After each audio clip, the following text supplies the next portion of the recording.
पुण्यामधला पूर तर ओसरलाय, पण या पुरानं केलेलं नुकसान अजूनही तसंच आहे. अनेक घरांमध्ये साचलेला चिखल आणि पाणी तसंच आहे. गाड्यांचं झालेलं अतोनात नुकसान गॅरेजमध्ये लागलेल्या गाड्यांच्या वाहनांच्या रूपानं स्पष्ट दिसतंय. पण प्रश्न फक्त नुकसानीपुरता मर्यादित नाहीये. पुण्यामधला पूर हा निसर्गाचा प्रकोप होता की मानवी चुकांचा परिणाम होता, हा प्रश्न आज प्रत्येक पुणेकर विचारतोय. पुणेकरांना याच मुद्द्यावर आम्ही बोलतं केलंय. पुणेकरांच्या व्यथा त्यांच्याच तोंडून ऐकून घेतल्यात. एनडीटीव्हीच्या खास कार्यक्रमामधून, पुणे पंचायतमधून थेट जाऊयात पुण्यात.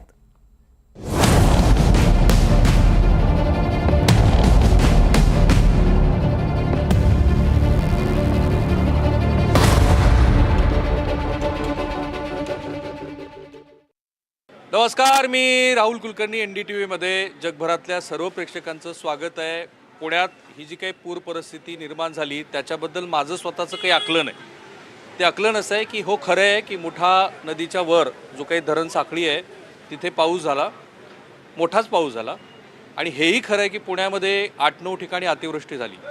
पण त्याहीपेक्षा मला जे काही दिसतं आहे ते असं आहे की राजकारणी, बिल्डर आणि महानगरपालिकेचं प्रशासन यांचं जे एक नेक्सस आहे ना, त्या नेक्ससमुळं ही स्थिती निर्माण झाली. म्हणजे इथलीच काही मंडळी मला काल असं सांगत होती की पूर्वी अगदी 1 लाख क्युसेक वगैरे पाण्याचा विसर्ग झाल्यानंतरसुद्धा पाण्याची जी पातळी त्यांच्या घरात येत नव्हती, ती अगदी 40,000 क्युसेक पाण्याचा विसर्ग झाल्यानंतर आली. ह्या पुण्याचे खासदार आणि आता केंद्रीय मंत्री श्री मुरलीधर मोहोळ असं म्हणाले मगाशी की पाटबंधारे विभाग आणि महानगरपालिका यांच्यामध्ये समन्वय नव्हता आणि समन्वय नसल्यामुळे पहाटेच्या वेळेला पाणी सोडलं गेलं वगैरे. आता व्हॉट्सअप आणि सोशल मीडियाच्या जगामध्ये तो समन्वय नाही असं म्हणणं म्हणजे काय? बरं, ह्या सगळ्या मंडळींचं जे काही नुकसान झालं असेल त्याची आता कोण जबाबदारी घेणार? आणि म्हणून अत्यंत महत्त्वाच्या अशा प्रश्नाची उकल करण्यासाठी 3 मान्यवर, काल जसे आपण पुण्यातली अत्यंत मान्यवर मंडळी घेतली, ह्या तिघांनाही मी त्यांची ओळख करून द्यायला सांगतो आणि मग तुमचे ओपनिंग रिमार्क्स, माझं आकलन तर मी सांगितलंच आहे. सर नमस्कार, मी सारंगी यादवाडकर. मुळात पुण्यातल्या शहरी पुरांवर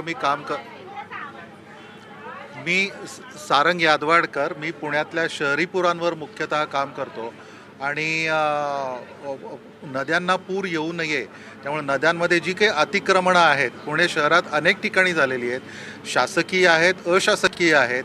या अतिक्रमणांच्या विरोधात मी नॅशनल ग्रीन ट्रायब्युनलमध्ये, हायकोर्टामध्ये अनेक केसेस फाईल केलेल्या आहेत. हा माझा थोडक्यात परिचय. तुमचं आकलन, काल जी काही परिस्थिती निर्माण झाली, काल जी परिस्थिती निर्माण झाली ही पूर्णतः मानवनिर्मित होती असं म्हणावं लागेल. पाऊस जास्त पडणार हे काही नवीन नाही आहे, कारण 10 वर्षांपूर्वी राज्य शासनाकडे टेरी म्हणून एक ऑर्गनायझेशन आहे दिल्लीची, त्यांनी एक रिपोर्ट फाईल केलेला आहे की पुण्याच्या आसपास 37.37% हे वार्षिक पावसाचं प्रमाण वाढणार आहे आणि ढगफुटींचं, क्लाउडबर्स्टचं प्रमाण हे पुण्यात वाढणार आहे. हे 10 वर्षांपासून शासनाला माहिती. क्लायमेट चेंजमुळे. आता हा का क्लायमेट चेंज झाला हा भाग वेगळा, त्याच्यात आत्ता आपण जायला नको. मुळात मला एक प्रकर्षाने जाणवतं की हे सगळं जे इथल्या नागरिकांचं किंवा पुणेकरांचं जे नुकसान झालेलं आहे याच्यामागे जसा आपण उल्लेख केला, ह्या नागरिकांचा याच्यात काहीही दोष नाही आणि ही जबाबदारी सर्वस्वी स्थानिक प्रशासनाने आणि राज्य शासनाने स्वीकारली पाहिजे आणि केंद्र शासन पण याच्या मागे आहे. हा पूर का एवढी पूर पातळी, जसा पूर्वी 1997 साली 90,000 क्युसेक्स पाणी सोडलं होतं, तेव्हासुद्धा ही पातळी आली नव्हती. काल 35,000 क्युसेक्सनी ही पातळी आली. हे का आलं याची शास्त्रीय कारणे मीमांसा झाली पाहिजे आणि तातडीनं ह्या लोकांना नुकसान भरपाई देऊन हा तात्पुरती मलमपट्टी आहे, परंतु पूर्ण सस्टेनेबल, कायमस्वरूपी इथे राहणाऱ्या लोकांचं काय करायचं हा निर्णय घेण्याची जबाबदारी शासनाची आहे, आमची पण आहे आणि माझी जी जबाबदारी आहे ती मी एक पुण्याचा नागरिक म्हणून स्वीकारायला तयार आहे. त्यांनी ज्या शास्त्रीय कारणांचा उल्लेख केला आहे ना त्याच्याबद्दल मी ओहापोह करणार आहे. पण बऱ्याच मंडळींचं असं मत आहे इथे पर्यटन सुरू झालं असं तुम्ही म्हणालात ना कुणीतरी. बरं, ठीक, तुम्हीच म्हणालात. तुमचाही सर परिचय महाराष्ट्राला करून द्या आणि मग तुमचं ह्या परिस्थितीबद्दलचं पहिलं आकलन. नमस्कार, मी गुरुदास नूलकर. मी Gokhale institute of politics and इकॉनॉमिक्समधल्या शाश्वत विकास केंद्रामध्ये संचालक आहे आणि प्राध्यापक आहे.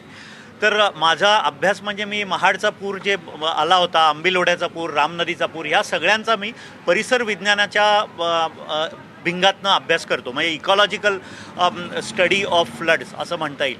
आणि सारंगनी जे सांगितलं त्याच्याबद्दल मी 100% सहमत आहे. म्हणजे महाडचा जो पूर होता याची परिस्थिती पूर्णपणे वेगळी होती. तो मानवनिर्मित त्यामध्ये घटक जो होता तो कमी होता. पण पुण्यामध्ये आज आपण इथे जिथे बसलो आहे तिथे 100% हा मानवनिर्मित प्रॉब्लेम आहे. आपण सह्याद्रीच्या पायथ्याशी आहोत आणि जसे जसे आपण सिंहगड रोडनी खडकवासल्याच्या जवळ जातो तिथे आपण सह्याद्रीच्या पायथ्याच्या जवळ येत जातो. इथे 3-3.5 मिलीमीटर पाऊस पडतो. इथे 3 मोठी धरणं आहेत आणि इकडनं येणारा विसर्ग जो आहे हा प्रचंड मोठ्या विड्थमध्ये आहे. म्हणजे इकडे नदी जास्ती रुंद असते ती आज आपण कॉन्स्ट्रिक्ट केली आहे. इथे जर तुम्ही एक 30-40 वर्षापूर्वी आला असता तर हे सगळे फ्लड प्लेन्स होते. मग याला पूर मैदान म्हणतात. आणि ह्या पूर मैदानावर शेती चालायची आणि ती मौसमी शेती असायची, ती हंगामी शेती होती. पण इथे आपण आता कुठल्या नेक्ससमधनं काय अर्बन डेव्हलपमेंट, नगरविकासचं खातं आपल्याला काय आकलन होतं की नाही, निसर्ग आपल्याला समजला आहे की नाही, हे सगळे प्रश्न आज विचारायची वेळ आलेली आहे. की अर्बन डेव्हलपमेंटमध्ये हे स्पष्ट दिसतं. म्हणजे हे पहिल्या वर्षीच्या मुलांना शिकवलं जातं की कुठे नदीच्या इथे नदीला जेव्हा पूर येतो तेव्हा ते माहिती नसतं असं नसते कंडिशन. पण आपण त्याच्या पूर रेषेमध्ये घर बांधलेलं असतं म्हणून आपल्याला त्याचं झळ बसते. तर आज नगरविकास, अर्बन डेव्हलपमेंट, ग्रामपंचायत म्हणजे जेव्हा हे पुणे म्युनिसिपल कॉर्पोरेशनमध्ये नव्हतं त्यावेळेस या परमिशन दिलेले आहेत. बरं हा दोष आता आपण ज्यांनी घरं विकत घेतली त्यांना द्यायचा का? तर निश्चितच नाही. मी जेव्हा घर विकत घेतो तेव्हा माझ्याकडे यंत्रणा नसते एवढे डॉक्युमेंट शहनशाह करायची, यांचं परमिशन घेतले का, तुम्ही फ्लडलाईनमध्ये आहेत की. आपण इन गुड फेथ घेतो.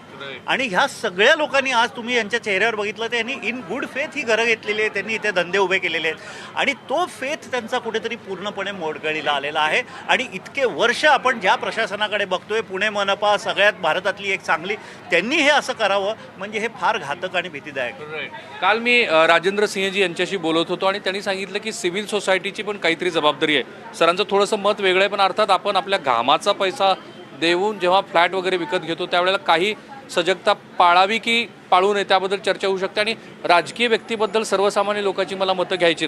पण प्रशासन, एक तर तुमचा परिचय करून द्या. आजपर्यंतचे सगळे म्युन्सिपलचे जे कोणी आयुक्त होते त्यांची काही रिस्पॉन्सिबिलिटी आहे की नाही?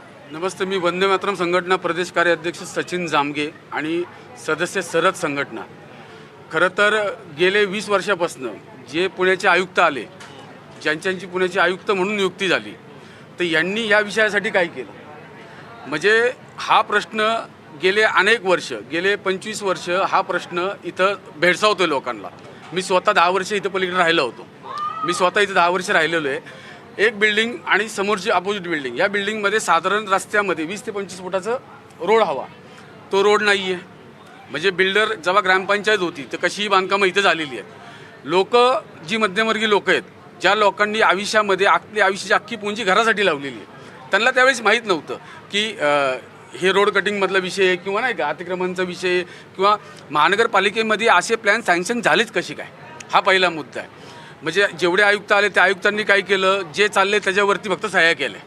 आता अगदी डोळे झाकून सह्या वगैरे केल्या. हो, मग आता हेच म्हणायला लागेल ना. त्यांचे काही हितसंबंध वगैरे आता तुम्ही हितसंबंध 100% आहेत की आता महानगरपालिकेमध्ये पाकिट सिस्टीम जी आहे त्या पाकिट सिस्टीम शिवाय पुणे महानगरपालिका चालतच नाही हो. पाकिट तुम्हाला रोडचं टेंडरपासनं, तुम्हाला तुमच्या घराच्या कामापासून, तुम्हाला घराचा प्लॅन पास करण्यापासनं, बिल्डिंगच्या प्लॅनपासून तुमच्या महानगरपालिकेमध्ये टेंडर सिस्टीम सगळ्या ठिकाणी पाकिट चालू आहे.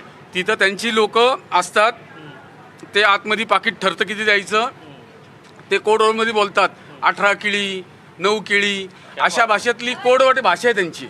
18 किळी म्हणजे 18 लाख रुपये, 9 किळी म्हणजे 9 लाख रुपये, 3 किळी म्हणजे 3 लाख रुपये, हे अशा कोडवर्डमध्ये बोलतात. आणि मग तो त्यांचा PA जातो, रात्रीच्या एखाद्या हॉटेलमध्ये बसलेले असतात. महानगरपालिकेच्या आजूबाजूला जी हॉटेल्स आहेत, बार पब बीप जे, तिथं जातात. मग तिथं त्यांच्या डिलिंग चालतात, पाकिट सिस्टीमच्या पैसे घ्यायच्या द्यायच्या डिलिंग चालतात. तर मला काय म्हणायचं आहे की दुधात पाणी चालतं, पाण्यात दूध नाही चालत.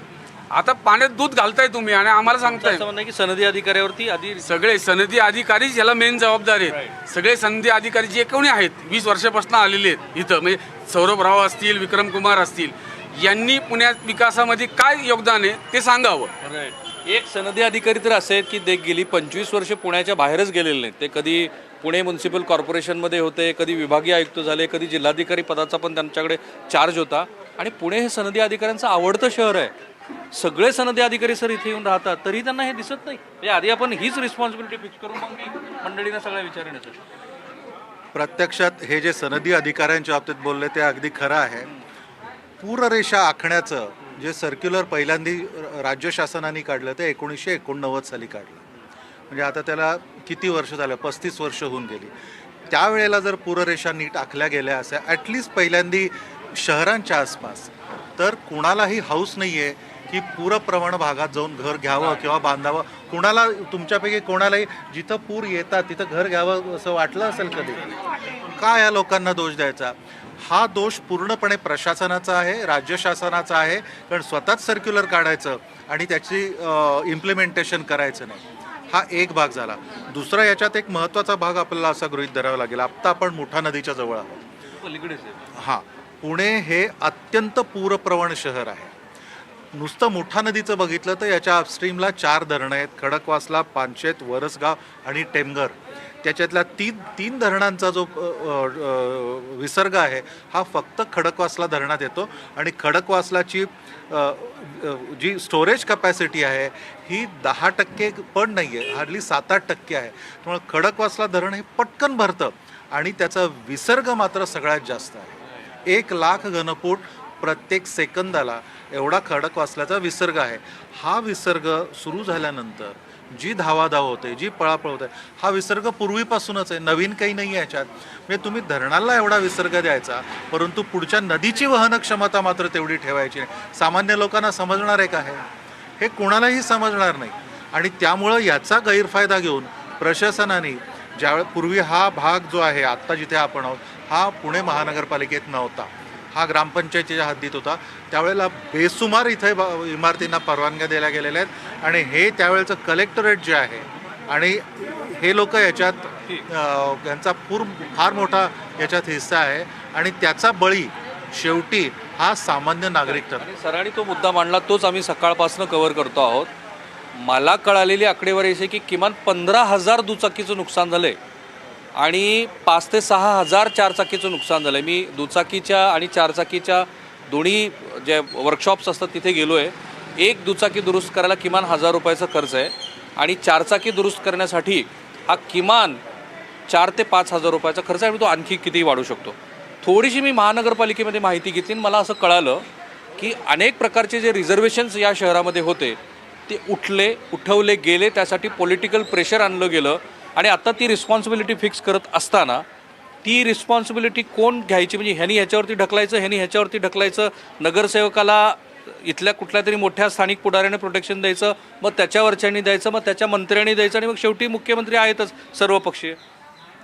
तर याच्यामध्ये आपण एक बिल्डर हा घटक सोडून देतोय आणि बिल्डरची प्रचंड मोठी चूक आहे. म्हणजे जेवढी चूक शासन प्रशासनाची आहे तितकी आणि किंबहुना त्याच्यापेक्षा जास्ती बिल्डरची आहे. कारण बिल्डरनी ही फसवणूक केली आहे. त्यांच्याकडे आर्किटेक्ट असतात, त्या आर्किटेक्चरचं शिक्षण झालेलं असतं, ते BRचे असतात, MRचे असतात. एवढं मोठमोठं शिक्षण घेतलेल्या लोकांना एवढं कळत नाही की तुम्ही नदीच्या जवळ जेव्हा पूर्णपणे सपाटीकरण करता तेव्हा नदीतनं येणारे प्रवाह पूर्ण वेगळ्या दिशेला जाणार आहेत. आता कुठलाही प्रवाह जर बघितला तर तो नदीला जाऊन मिळाला पाहिजे. आज प्रत्येक बिल्डिंग सपाटीकरण केल्यावरती तो प्रवाह पोचणारच नाही तिकडे, तो तिथल्या तिथे राहणार. दुसरी गोष्ट म्हणजे हे ज्या नदीच्या काठी जे बांधलेली घरं आहेत, बिल्डिंग्स आहेत, त्याला अखंड त्याला भिंती आहेत. त्यामुळे जो ओपन कॅचमेंटमधनं प्रवाह येतो तो नदीपर्यंत जातच नाही, तो सगळा इथेच राहणार. मग ह्याला काही शिक्षणाची जरूरच नाही. हा कंपाऊंड वॉलबद्दल बोलतोय आपण. तिथे पाण्याला ड्रेनेज सिस्टीम नाही ठेवलेल्या, त्यांनी विचार केलेला नाही. म्हणजे इतका आपण झुगारून द्यायचं निसर्गाला. बरं, हे 30-40 वर्षापूर्वी चालून गेलं हो तेव्हा अतिवृष्टी कमी होत होती. आज जेव्हा इतकी अतिवृष्टी होते तेव्हा तुम्हाला डोळे उघडून हे त्याच्यावर केलं नाही पाहिजे काहीतरी? काय करते अर्बन डेव्हलपमेंट आणि प्रशासन आणि स्थानिक अर्बन लोकल बॉडीज यांनी लगेच तातडीने पावलं उचलायला पाहिजे होती आजपर्यंत. आपण ना सगळे प्रतिक्रियावादी झालो, माध्यमंसुद्धा. म्हणजे एखादी गोष्ट घडली की त्यानंतर आपण सगळे चर्चा करायला लागतो. प्रश्न ज्यांना विचारायचे त्यांना विचारलेच जात नाहीत. आणि मलाही माहिती आहे की पालकमंत्री आले, त्यानंतर केंद्रीय मंत्री आले, मग विरोधी पक्षातली नेते मंडळी येतील आणि तुम्हा सगळ्यांना भेटून जातील. पुढे नुसतंच भेटून जातात, त्याच्यावर पुढे काही कार्यवाही नाही. आम्हाला इथे फक्त ठोस कारवाई पाहिजे. एक संरक्षण भिंत द्या उभारून, आमची मागणी दुसरी काही नाही आहे. ही जी आजची परिस्थिती झाली ही परत व्हायला नको आहे. बाकी आमचं म्हणणं काही नाही. आम्हाला तुम्ही मदत देता, सगळं जाहीर करता, ते आमच्या लोकांपर्यंत खरोखरची ज्यांचं नुकसान आहे तोपर्यंत पोहोचत नाही. कसलीच मदत पोहोचत नाही. त्यांना पोहोचले पाहिजे. ज्यांचं नुकसान होतं त्यांना पोहोचलं पाहिजे. पोहोचलं पाहिजे, त्यांच्यापर्यंत पोहोचतच नाही. म्हणून आमची एकच इच्छा आहे की आम्हाला इथं संरक्षण भिंत बांधून द्या, बाकी आम्हाला काही नको. आमचं मागणं मगाशी एकच आहे. तज्ज्ञ मंडळी जेव्हा बोलत होती अनेक जणांनी त्याला नॉट म्हणजे हे बरोबर आहे असं सगळेजण सांगत होते. हे जे तज्ज्ञांनी सांगितलं आपल्याला ते सर कसं आहे की जसं सरांनी जसं सांगितलं की एकतर प्रशासक दे आर नॉट रिस्पॉन्सिबल. एकतर त्यांनी आम्हाला कम्युनिकेट केलंच नाही. म्हणजे जेव्हा विसर्ग सोडला कदाचित ते म्हणत होते 30,000 35,000, पण त्यावेळेपेक्षा जास्त झाला आहे तो. 30,000 35,000 आम्ही पलीकडेच राहतो बेसिकली. म्हणजे हे आहे एकतानगर, आम्ही विठ्ठलनगरला राहतो. आमच्याकडं मदत आलीच नाही. अहो पाण्याची जेटिंग मशीन जे आहे कॉर्पोरेशन म्हणते, मी एका अधिकाऱ्याला विचारलं, अहो 80 मशीन फिरत आहेत. अहो म्हटलं 8 तरी दाखवा. ते आम्हाला मदत पोचलीच नाही आणि नुकसान झालं ते वेगळं. म्हणजे पुराच्या पहिल्या दिवशी हो अगदी फर्स्ट डे कालचाच गोष्ट. आणि पहिला म्हणजे मदत तर पोचलीच नाही. आणि दुसरी गोष्ट काय, तुम्ही आम्हाला इंटिमेट करा ना. आमचं एवढं नुकसान, माझं कमीत कमी 1-1.5 लाखाचं नुकसान झालं इलेक्ट्रॉनिक्स वगैरेचं. बरं आता ह्याच्यावर काहीतरी आपण काहीतरी परमनंट सोल्युशन काढणार आहोत की नाही. काय दिसतं तुम्हाला परमनंट सोल्युशन? सर आधी इथं एक भिंत होती, ती भिंत पाडली गेली. काढली? हो हो.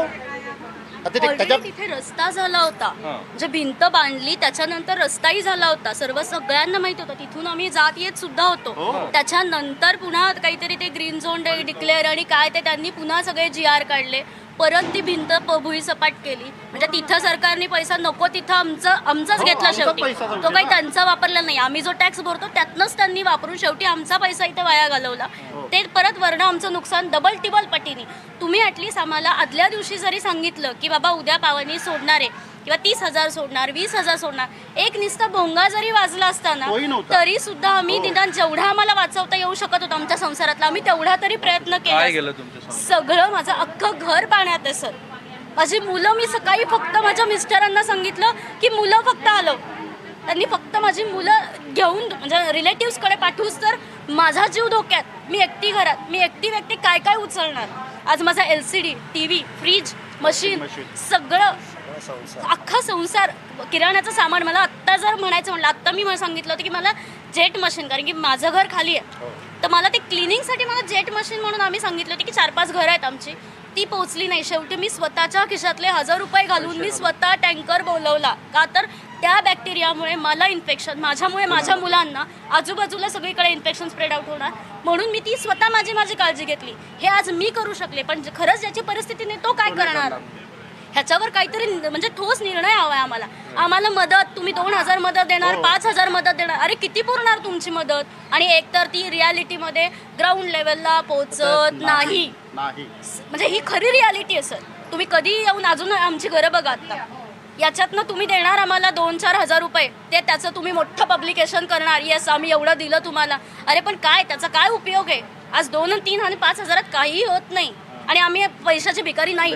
आम्हाला नको कोणाची मदत, आम्हाला ठोस हे पाहिजे, आम्हाला सोल्युशन हवं. असं वाटलं तू स्वप्नात तरी असं काहीतरी होईल, इथे आपल्या घरी पाणी येईल. सगळी परिस्थिती बेकार झालेली आहे. हो ना. मग तांदळासकट आम्ही घरातले धान्य सकट टाकून दिले सगळं. मुलं लेकरं घेऊन 4 वाजता बाहेर पडलेलो आहे, छोटी छोटी मुलं घेऊन. मला तुम्हाला एक प्रश्न विचारायचा आहे, तुम्हाला सगळ्यांनाच तो कॉमन प्रश्न विचारायचा आहे. नाही, माझा प्रश्न आधी आहे का. यांनी सांगितलं की एक संरक्षक भिंत बांधलेली होती. मला माहिती आहे की आपण फार मध्यमवर्गीय सरळ साधी माणसं आहोत, आपण काही कोणाला धाडच नाही आपल्यात कोणाला विचारण्याचं. पण सोसायटीचे काय सचिव, अध्यक्ष वगैरे ह्यांनी कोणाला प्रश्न नाही विचारला असे कशा भिंती पाडता तुम्ही म्हणून. मुळामध्ये ही परिस्थिती अशी आहे की आत्ता जे संकट आलेलं आहे, यादवाडकर साहेब जसं म्हटले मानवनिर्मित आहे, त्याच्याशी मी 100% सहमत आहे. शासन, प्रशासन आणि जे लोकप्रतिनिधी आहेत यांच्यामध्ये समन्वय नसल्यामुळे ही परिस्थिती ओढवली. बरं, ही परिस्थिती ओढवली तर हे जे संकट आहे हे पुढच्या वर्षी येणार आहे हेही आम्हाला माहिती. खात्री कुणालाही आमची एकच मागणी आहे, सर्व त्रस्त नागरिकांतर्फे एकच मागणी आहे की ह्या समस्येवर आम्हाला जी आहे भरपाई नको, कायमस्वरूपी उपाय पाहिजे. कुणालाही विचारा काय म्हणणं, कायमस्वरूपी उपाय पाहिजे. आणि ही कायमस्वरूपी उपाययोजना करणं लोकप्रतिनिधी आणि प्रशासनाला शक्य आहे, पण केवळ आणि केवळ लोकांचा गैरफायदा घेणं आणि त्यांच्या जीवाशी खेळणं हा एकच उद्योग चालू आहे. नदी सुधार प्रकल्पाअंतर्गत जर समजा योग्य उपाययोजना जर तिथे केली, काही ठिकाणी समजा नदी पात्र खोल केलं, नदीचं चॅनेलायझिंग केलं, रिटर्निंग वॉल जर टाकली, तर हे जे प्रश्न आहेत ते संपूर्णपणे सुटू शकतात. एकच मिनिट, यांनी फार महत्त्वाचा मुद्दा नदी सुधार प्रकल्पाबद्दल ते बोलले. 2,000 कोटी रुपयाची तरतूद वगैरे आहे असं म्हणतात आणि तो पण मुद्दा आता खूप चर्चेत आहे की नदी सुधार प्रकल्पाला जे 2,000 कोटी काय मंजूर केले जातात, तर ठीक आहे, पॅकेज मोठे मंजूर केले जातात. जेव्हा टेंडरिंग केलं जातं तर हे टेंडरिंग कोण घेतं? आमदाराचा माणूस, नगरसेवकाचा माणूस. यांनी आत्ता काय सांगितलं की 80 जेटच्या गाड्या लावतात असं सांगितलंय. गाड्या प्रत्यक्षात 8 पण दिसत नाही आहेत. तर हे 10 गाड्या लावतात आणि 100 गाड्यांचं बिल काढतात. हा पहिला आला मुद्दा. पुणे शहर आता आपल्या हातात राहिले नाही आहे. पुणे शहर हे बिल्डर माफिया, पुणे महानगरपालिकेचे अधिकारी, राजकीय माफिया यांच्या हातात राहिलेले आहे. आता यांच्या हातात गेलेले, म्हणजे यांचा समन्वयाचा अभाव नाही आहे. हे मुद्दामून करतात. लक्षात घ्या, पैसेच कमवायचे. कचरा प्रकल्पाला 2,000 कोटी रुपये येणार, ते पैसे मंजूर होणार, ते पैसे अकाउंटलाही जमा होणार, पण इथल्या लोकांना किती सुविधा मिळणार? या सुविधा मिळत नाही हो. ह्यांचा प्रॉब्लेम काय माहिती आहे का, की हे काय करतात की दाखवताना ना एक गोष्ट दाखवतात, एकाच गोष्टीला 10 गोष्टींची किंमत घेतात. म्हणजे एक गाडी दाखवायची आणि 10 गाड्या दाखवून त्या 10 गाडींची बिलं काढून घ्यायची. बरं, बिलं काढताय, सगळं काढताय, तर मला काय म्हणायचं, पोट भरस्तवर खाण्यापर्यंतची मजल तुमची होती, आता उलटी असतावरती तुम्ही खाताय. म्हणजे पुण्याचा जो विकास होता, पुण्याचा जो विषय होता आणि पुण्याची जी संस्कृती आहे, आता गेल्या आठवड्यामध्ये पुण्यामध्ये 2 ठेकेदारांमध्ये आणि 1 अधिकाऱ्यांमध्ये बंदूकवार झालं. भारतीय जनता पार्टीचे ते नगरसेवक होते, त्यांनी पुण्याचं आणि महानगरपालिकेच्या अधिकाऱ्यांनी बंदूक काढली 11 कोटीच्या टेंडरवरनं. पुणे हे माफिया लोकांचं शहर झालेलं आहे. आता याच्यावरती मुख्यमंत्र्यांचा, गृहमंत्र्यांचा, पुण्याच्या पालकमंत्र्यांचा काही वचक राहिलेलं नाही. हे फार स्ट्रॉंग स्टेटमेंट आहे. तरी आपल्यापैकी किती जणांना असं वाटतं की पुणे हे माफियांचं शहर झालेलं आहे? त्यांनी सगळ्यांनी हात वर करावा, सगळ्यांना वाटतं. आणि तरीही आपल्या धाडस, म्हणूनच आपल्या धाडस नाहीये कोणाला विचारायचं. नाही, आम्ही विचारतो ना, पण काय आम्ही सर्वसामान्य नागरिक पडतो ना, आम्हाला कोणी दादच देत नाही. खूप वेळा काय होतं, आपण दुर्लक्ष करतो ना, प्रशासन लक्ष नाही देत आपल्याकडे, आणि नेमकं काय होतं, पब्लिकला फक्त त्रस्त करून टाकायचं. आता आहे ते चाललंय, जाऊ दे, कसंही चाललंय ना, ओबडधोबड कारभार करायचं. अहो, प्रशासन आमच्यासाठी आहे, ज्या आम जनतेसाठी आहे का, बाहेरच्यांसाठी आहे का? कधी आम्हाला पूर आल्यानंतर तुम्ही मदत करता, हे करता, आश्वासनं देता, आश्वासनाचे आम्हाला त्याची काहीच गरज नाही आहे. मला तुम्हा दोघांकडनं जरा ऑन अ सिरियस नोट, हे जे काही नदी सुधार, भारतातली पहिली स्मार्ट सिटी व मोठ्या नदीच्याच तुमच्या काय पात्रातच उभारले गेलेले मेट्रोचे पिलर्स, ह्याबद्दल तुमची मतं काय? बेसिकली आत्ता जो उल्लेख केला गेला नदी सुधार किंवा नदी काठ सुधार प्रकल्प, हा म्हणजे अत्यंत सुइसायडल प्रोजेक्ट आहे.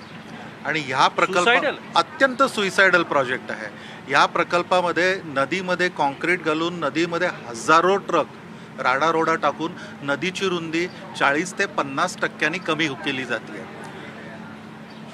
ह्या प्रकल्पाला आत्ता पर्यावरणीय मंजुरी नाही आहे, तरी याचं काम चालू आहे. पूर्णपणे कोर्टाचे आदेश धुतकारून या प्रकल्पाचं काम चालू आहे. आणि 4,700 कोटी रुपये या प्रकल्पाचं आत्ता त्याला मान्यता मिळालेली आहे. आणि कोणीही लहान मुलगासुद्धा सांगू शकेल की कुठल्याही प्रवाहाची रुंदी जर कमी केली तर त्याच्यातून वाहणाऱ्या पाण्याची पातळी वाढणार. आणि हा प्रकल्प हे त्याच्या अपस्ट्रीमला, हे सगळे बहुतेक जे आत्ता फ्लडिंग झालेलं आहे हे ह्या प्रकल्पाचं जिथे काम चालू आहे त्याच्या अपस्ट्रीमला झालेलं आहे. आणि हा प्रकल्प याच्यामुळे जो काही पाण्याला अडथळा निर्माण झालेला आहे ते याचं मुख्य कारण आहे. या प्रकल्पाच्या बाबतीत एकच महत्त्वाची गोष्ट सांगतो की या प्रकल्पाचा जो DPR जो आहे, डिटेल्ड प्रोजेक्ट रिपोर्ट, त्याच्यातच प्रत्यक्षात कित्येक मीटरनी पाण्याची पातळी वाढणार पुराची, असं त्या प्रकल्पाच्या अहवालातच उल्लेख आहे. तरीसुद्धा या प्रकल्पाला आपल्या स्थानिक प्रशासनाने, राज्य प्रशासनाने मान्यता दिलेली आहे. आणि ह्या प्रकल्पाचं मुख्य उद्दिष्ट असं दाखवलेलं आहे की पुण्यातून पूर पातळ्या खाली आणणे.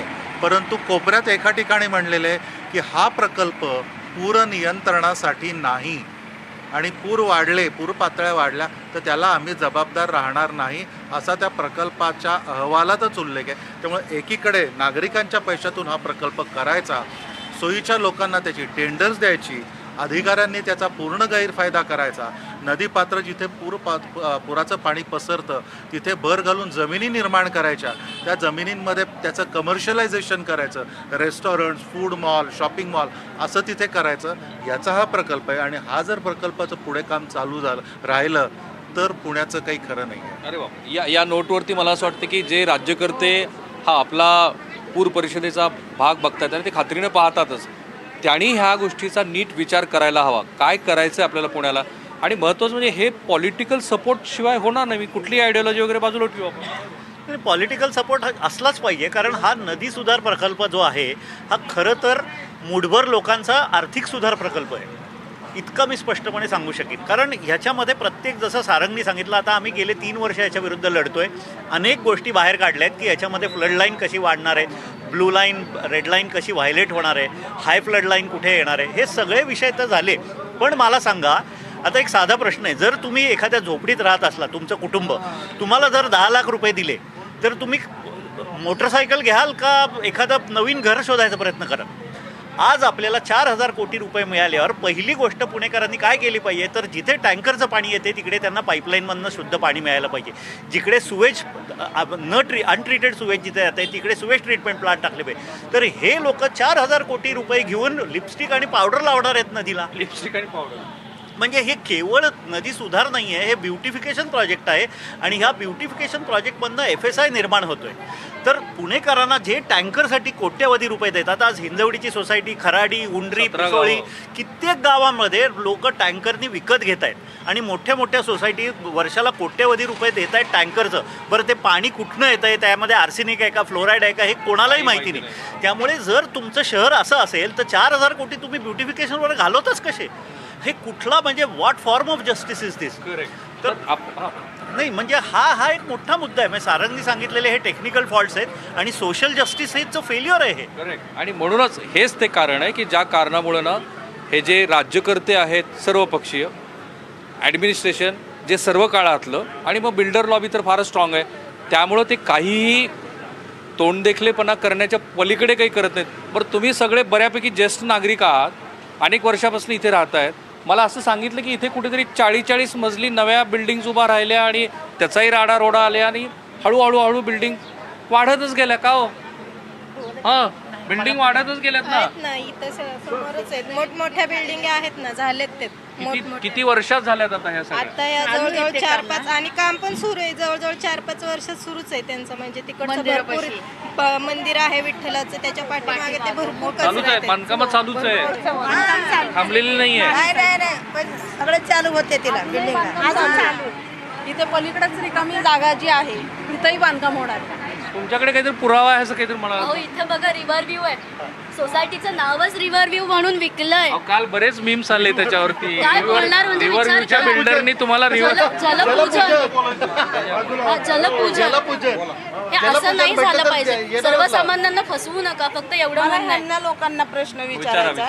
मला काही जास्त शिकलेलं नाही, मला कळत नाही त्यातलं. स्पष्ट सांगते सगळ्यांना. बोला. पाणी सोडायचं काम कुणाकडे असतं? हां, मग त्यांनी ह्यांना आयुक्ताला सांगितलं असेल ना, दारात पाणी आल्यावर तुम्हाला एक निरोप देत आहे, आम्हाला निरोप पण मिळाला नाही. आमचे अख्खे संसार बुडालेत, ही भरपाई कोण देणार आम्हाला?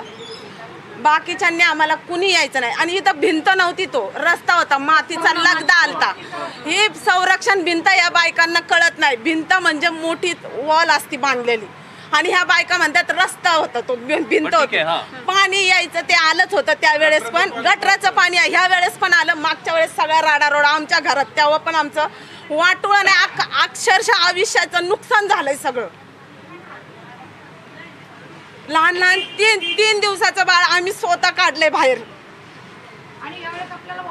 वॉर्निंग नाही, कुठली वस्तू आम्हाला मदत काही नाही. माझं जेवढं नुकसान झालं इथल्या लोकांचं तेवढं त्यांनी भरून द्यायचं. आणि आयुक्ताला आणायचं काम तुमचं इथं. अजून आयुक्त आले नाही, मला त्यांना प्रश्न विचारायचा आहे. प्रशासनाचा माणूस कोणीच नव्हतं सर. यांच्या मला कपडे घालायला नाही, मी आता लोकांची ओढणी घालून आले. मी तुम्हाला सांगतो, तेच सांगतो मी तुम्हाला. मला श्री मुरलीधर मोहोळ यांना तेच सांगायचं आहे की तुम्ही स्वतः जर म्हणत आहात, बघा, सॉरी, मी त्यांना फोन केला होता, त्यांच्या असिस्टंटनी उचललाय. ते बोलले की दिल्लीला आहेत. मग आता कसे आले ते इथं? कुठे आहेत ते? येणार होते ना, आता मला फोन आमच्याकडे आले नाहीत. एकच खाली. मिनिट, आता नाही खाली हा पुढे प्रश्न इतकं चिखल आहे. हा प्रश्न यांनी छेडलाच आहे म्हणून मी- तुमचा मुरलीधर मोहोळ साहेबांना काय प्रश्न आहे? मला हाच प्रश्न आहे की तुम्ही आम्हाला मदत देण्याऐवजी आमचं सगळं नुकसान भरपाई जेवढी झाली अख्ख्या संसाराची तेवढी द्यायची. आम्हाला तुमचं राशन नको, तुमचं जेवण नको, लाईट नको, काही नको. आता आता ताई पण आणि- येणार आहेत थोड्या वेळात, नाही, त्यांना सुद्धा हाच प्रश्न असणार आहे. ताईंना पण हाच प्रश्न. आणि मी अजित दादा काल येऊन गेले. ते आमच्यापर्यंत आलेच नाहीत. तुम्हाला पाण्यात उतरायला भीती वाटते. आम्ही एवढल्या पाण्यात राहिलोय एक रात्री. मिनिट बोलू का? एक मिनिट. थांबा हा? थांबा, त्यांचं बोलणं द्या. आमचं काय, अजित दादा येऊ नाही तर तिथं कुठला मंत्री मोठा येऊ, त्यांना सगळ्यांनाच प्रश्न. माझं लहान बाळ आहे 1 वर्षाचं. आम्ही 3ऱ्या मजल्यावर फ्लॅट रिकामा होता म्हणून वाचलो नसतो. ते कपडे पण नाही बाळाला माझ्या घालायला. काय म्हणाले? हा? सकाळी 2:30ला ते पाणी सोडलं त्यांनी, ऐका ना. तुम्हाला अडीचला बरोबर timing कळलं. नाही नाही, म्हणजे रात्री जे सोडलं असेल ते पाणी, त्या प्रशासनाचा अधिकारी एकही इथं हजर नव्हता. फक्त आनंद पार्कच्या सोसायटीतली मुलांनी 90 गाड्या काढल्या, पार्किंग केलं, तर कोणी आणि सर पूर्व सूचना न देता पाणी सोडलं. हे यांच्या घरात झालं असतं तर काय केलं असतं यांनी? यांच्या घरात झालं तर काय केलं? नाही नाही, बरोबर पाटबंधारे खात्याचा चूक आहे मोठी. त्यांनी पूर्व सूचना न देता त्यांनी पाणी सोडलेलं आहे. आणि एका तासात पाणी ओसरतं कसं? पूर परिषदेतली ही जी भावना, लोकांच्या मनातली ही जी तगमग आहे ना, ती आम्ही प्रश्न विचारला त्यांना की तुम्ही आम्हाला पहिल्यांदा जशी सूचना देत होतात तशी यावेळेस दिली का नाही, तर त्यांनी सांगितलं ते पाटबंधारे खात्याला विचारा. पाणी एक तासात त्या ओसरलं लोकांना कसं? तुम्ही इथं एक बोलवा, तासात पाणी त्यांचा ओसरलं, एक माझा- तासात. त्यांना प्रश्न आहे माझा, कुठला मंत्री ऐका, दादा यायचं म्हणून तेवढ्या पुरतं पाणी ओसरलं. दादा येऊन गेल्या. हा मोठा आरोप आहे ह्या सगळ्या मंडळींचा. या सगळ्या मंडळींचा आरोप असा की श्री अजित पवार इथे येणार होते म्हणून. अगदी अगदी सर, मला एक सांगा, इथं आमच्या इथं जवळजवळ म्हणजे मी पलीकडेच राहतो, आमच्याकडे तर कोणी आलंच नाही, कुठला नेता आलाच नाही. बरं मला एक सांगा सर, 6:30ला 6:45ला आमच्या घरात पाणी घुसलं, ठीक आहे. एवढं तुम्ही दाखवणार आहे का? त्याच्यानंतर सगळं दाखवणार. हा? हो, शब्द आहे माझा तुम्हाला. जे बघणार आहे त्यांनी मला सांगायचंय, मला कळत नाही. हा, मी बोला, फक्त मुद्दा राहिला सांगते. नाही, तुम्ही काय म्हणाल अजित दादा येणार म्हणून? कुणी येऊ द्या, मी त्यांना विचार. अजित दादा आले म्हणून पाणी उतरलंय. पाणी उतरलं, मग बरोबर. ऐका, दादा यायचंय म्हणून NDRFचे जवान इथं पटकन हजर. आता मला तोच मुद्दा आहे माझा सर. सगळ्यांना दादा यायचे म्हणून पाणी 2 तास. आमचं असं म्हणणं आहे की की हे आमचं या प्रेक्षणीय स्थळ. एक मिनिट, ही जी घटना घडली त्या घटनेमागची चौकशी व्हावी आणि याच्यावरचे या घटनेमागे कायमस्वरूपी उपाययोजना करून स्थानिक नागरिकांच्या जीवाशी खेळणं प्रशासन आणि लोकप्रतिनिधींनी बंद करा. करेक्ट. मला असं वाटतं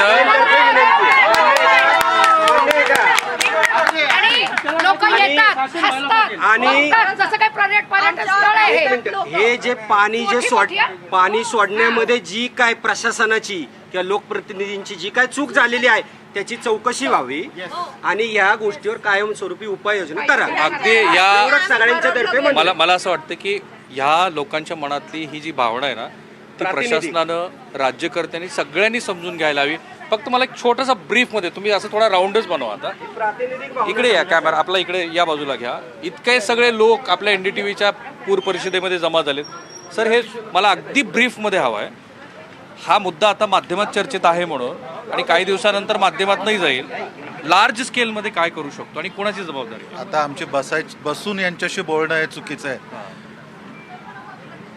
मी इथल्या लोकांना आश्वासन देतो, मी अनेक कोर्ट केसेस केलेल्या आहेत. मी माझा व्यवसाय बाजूला ठेवून फक्त पुण्यातल्या पूर येऊ नये त्याच्यासाठी काम करतोय.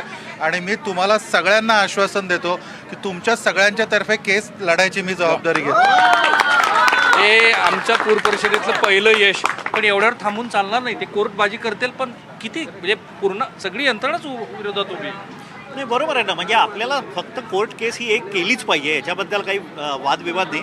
पण दुसरं म्हणजे आपण मनपाचे दरवाजे ठोठवलेच पाहिजेत. प्रत्येक नागरिकांनी ज्यांचं आज नुकसान झालंय ते आज आपण इथे बोलत उभं राहिलं, आपण यांच्या घराच्या समोर का नाही जाऊन उभं राहतो? आज मनपामध्ये 2 वर्ष होऊन गेली, पुण्याच्या मनपामध्ये एकही नगरसेवक नाही आहे. का? मग लोकशाही गेली कुठे?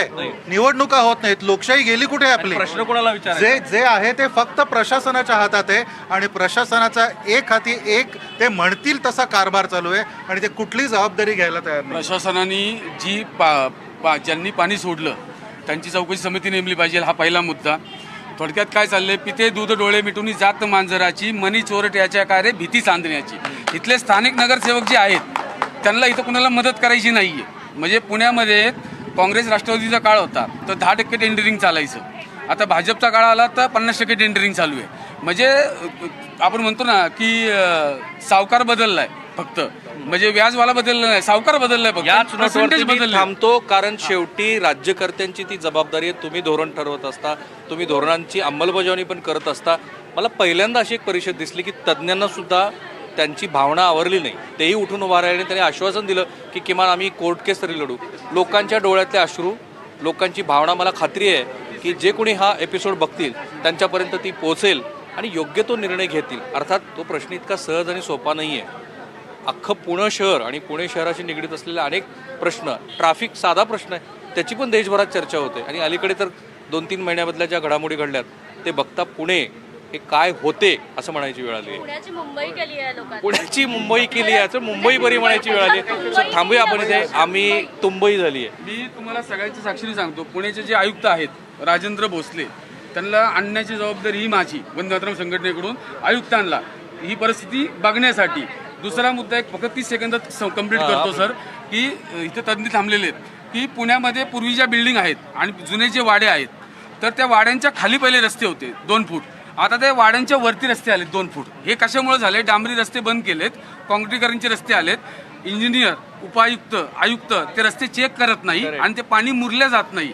तर ही भयान परिस्थितीला अगदी. आणि मुंबई सुद्धा काँक्रिटीकरण करायचं ठरलं होतं, 8,000 किलोमीटरचे वगैरे रस्ते आपण करणार होतो. पण मला आनंद आहे की NDTVने एक इनिशिएटिव्ह घेतला आणि त्या इनिशिएटिव्हमध्ये शेकडो लोक हे अशा पद्धतीनं सहभागी झालेत. अजूनही अनेक जणांना बोलायचं होतं, त्या भावना तुमच्यापर्यंत पोहोचल्यात. मला खात्री आहे की योग्य तो मार्ग प्रशासन या संदर्भामध्ये काढेल. Cameraman Niketan Mane, Sameer Rahul Kulkarni, NDTV Marathi, Pune.